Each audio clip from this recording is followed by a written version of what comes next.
Welcome to Daily Scripture Reading. I do not own the rights to this music.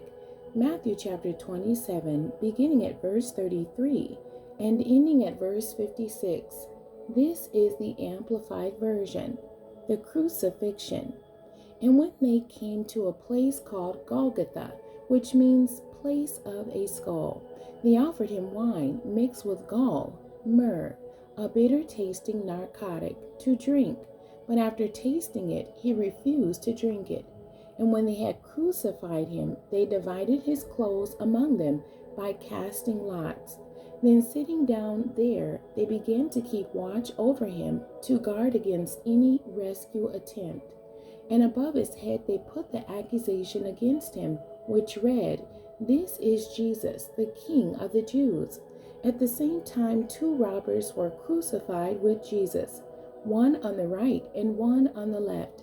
Those who passed by were hurling abuse at him and jeering at him, wagging their heads in scorn and ridicule. And they said tauntingly, "You who would destroy the temple and rebuild it in 3 days, save yourself from death. If you are the Son of God, come down from the cross." In the same way, the chief priests also, along with the scribes and elders, mocked him, saying, "He saved others from death. He cannot save himself. He is the King of Israel. Let him now come down from the cross, and we will believe in him and acknowledge him. He trusts in God. Let God rescue him now, if he delights in him, for he said, 'I am the Son of God.'"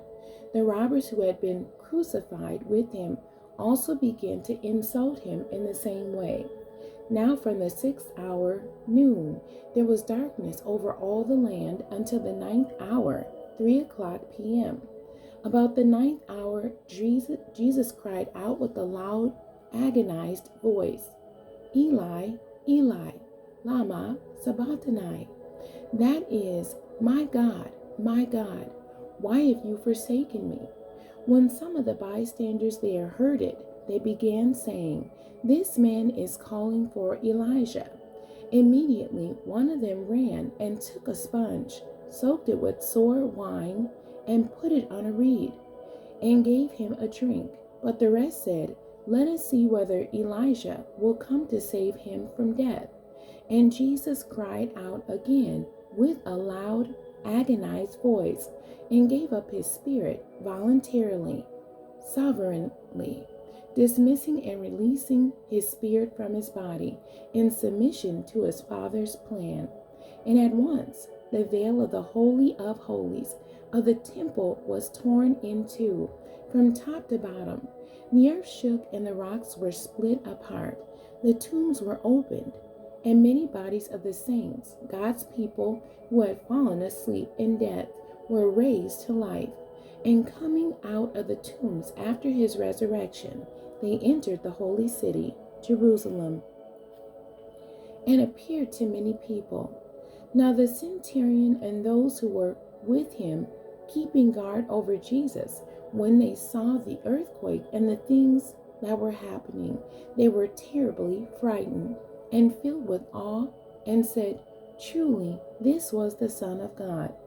There were also many women there, looking on from a distance, who had accompanied Jesus from Galilee, ministering to him.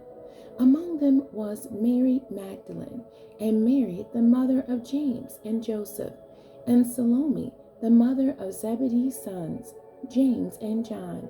The end. God bless you, and thank you for joining me today.